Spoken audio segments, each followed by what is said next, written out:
Black history, Black history. Hey, hey, hey, hey. Extra, extra, extra. Read all about it. Hey. So, hey y'all. We back again with a little Black history moments. Hopefully this enriches your life. Black culture is in everything we do every day. Because we are hues of chocolate, we thought it was important to share a little history on this wonderful February. So, I bought this box. I think I don't remember where I bought it, but it's playing cards.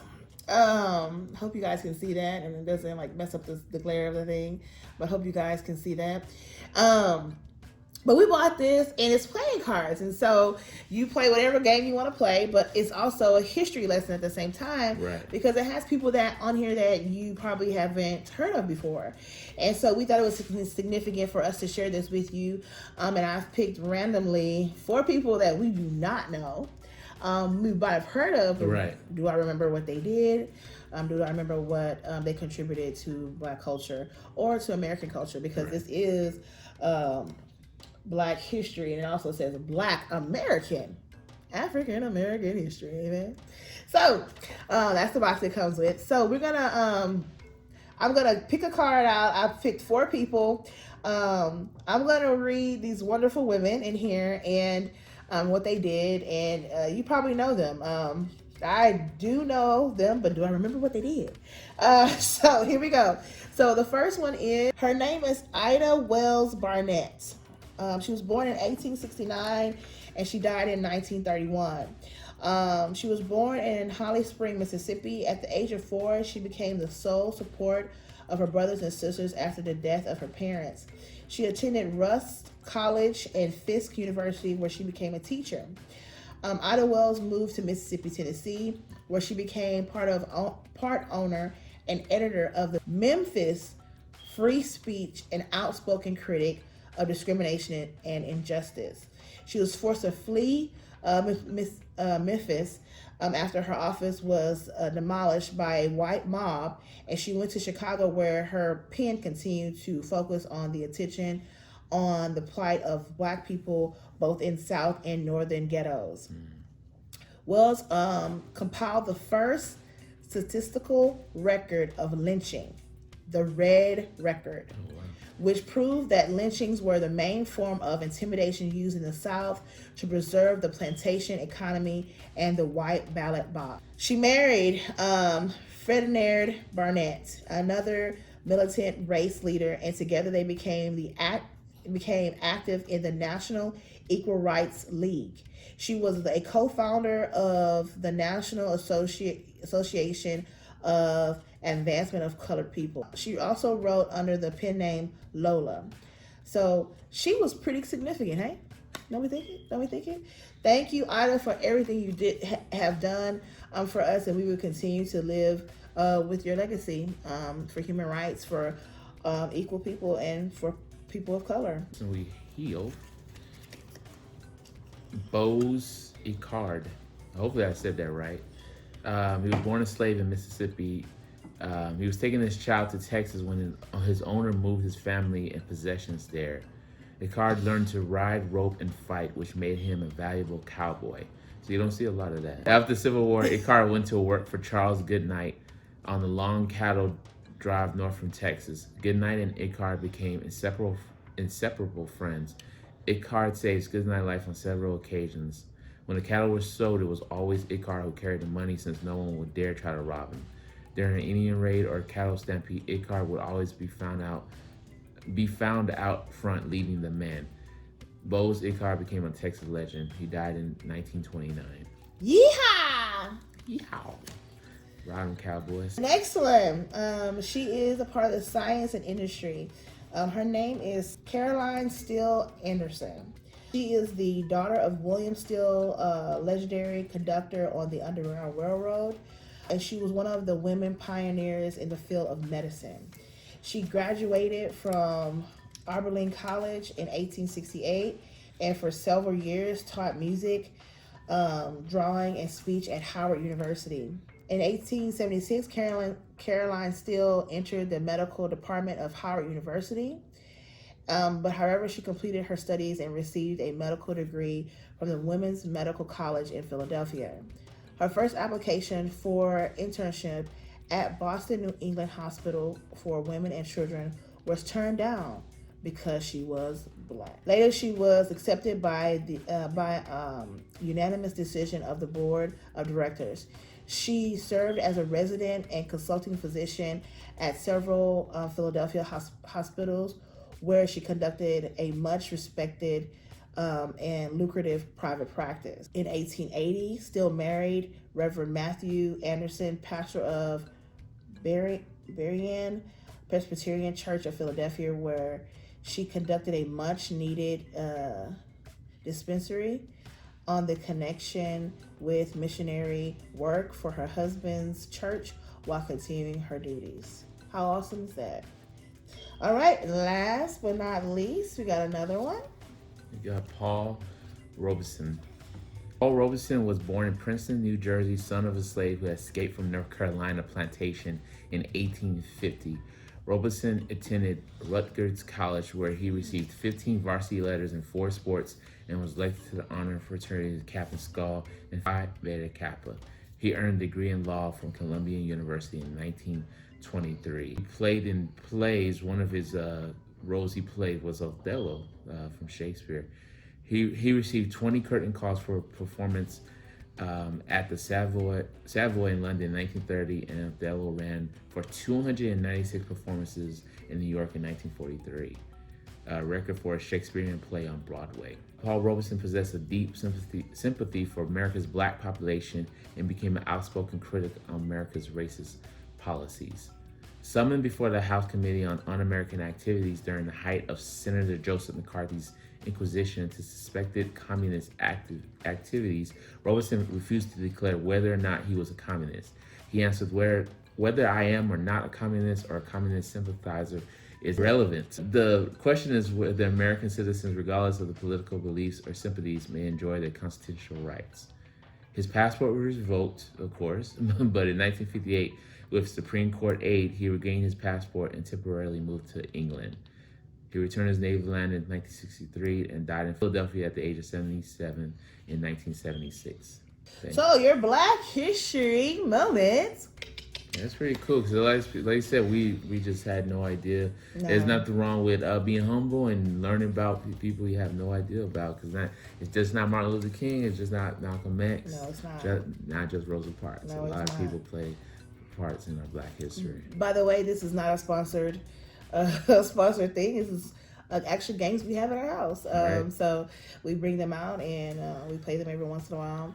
But I thought we should, for Black History, we should bring out all the good stuff that we have for this month and share with you all. So I hope you learned something new. I hope this intrigues you to go learn more about Black history.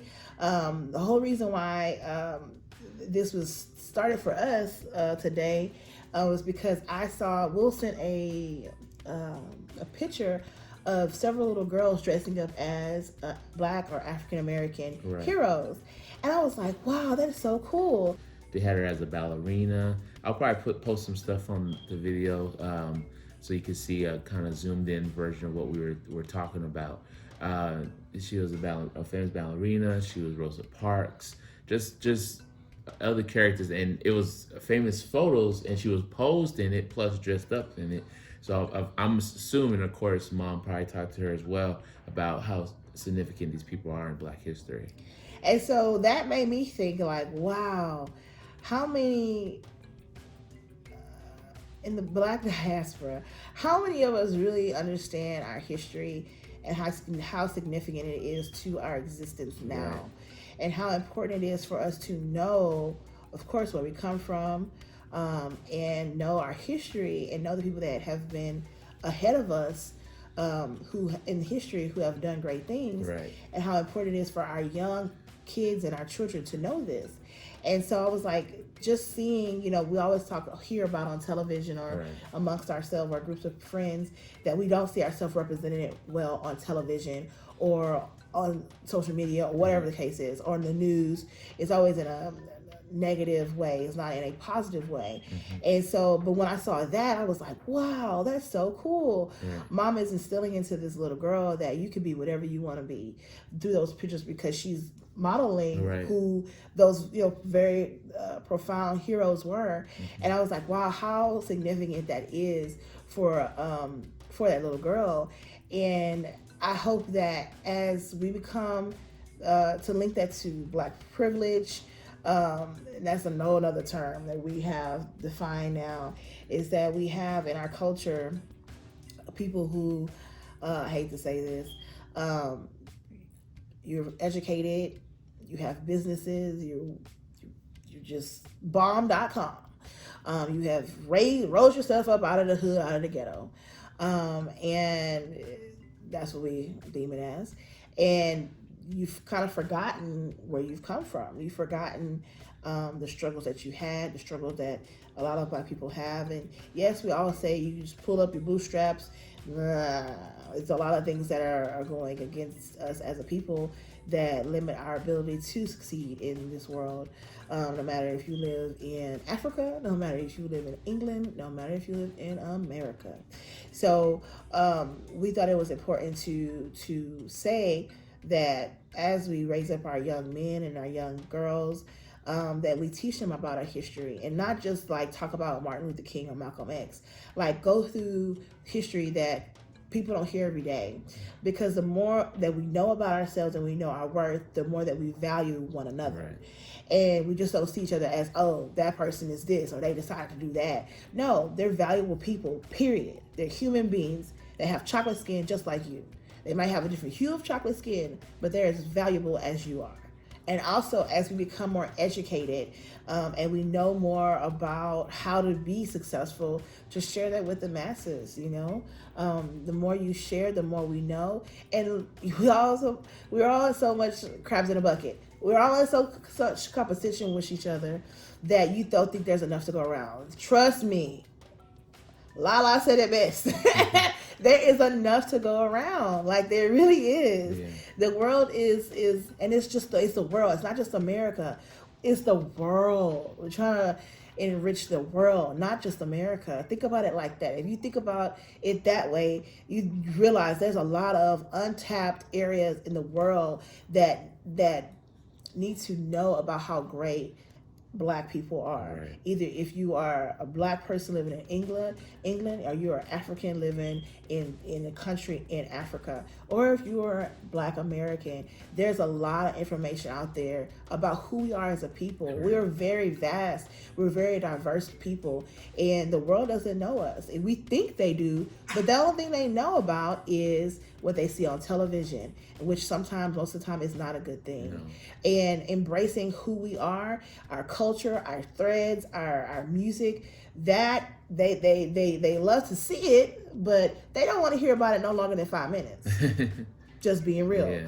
And we are the examples living on this earth, and it's sad to say that we have to, people say, you don't gotta explain who you are to anybody. I feel like we do, in a way, have to educate people that we know, people that we don't know, to allow them the opportunity to be successful in gaining access to who we really are.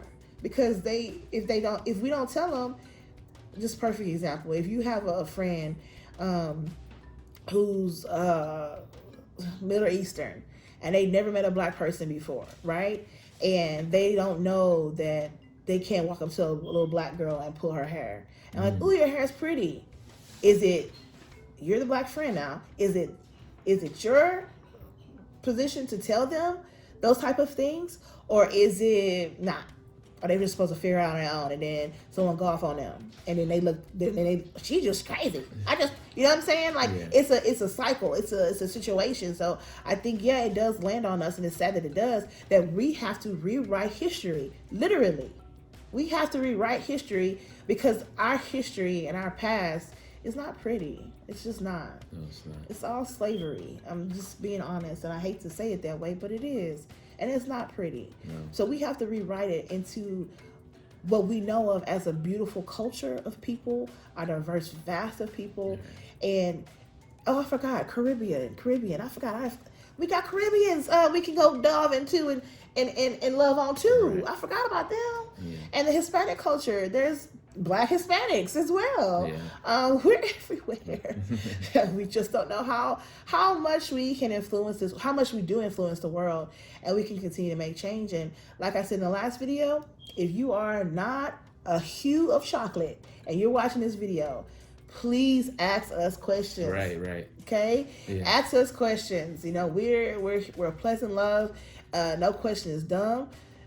Just ask. Right. Because you can be so wrong and offend somebody and don't realize how harsh your offense could be to them because you just didn't ask a simple question. Well, love you guys. Have a wonderful week, and I hope this reaches your heart. No judgment. I just want us to be better, and I want us as a world to appreciate each one of us as a human being. Period. Love us. Period. All right. A pleasant love. We love you guys. See you in the next video. Bye.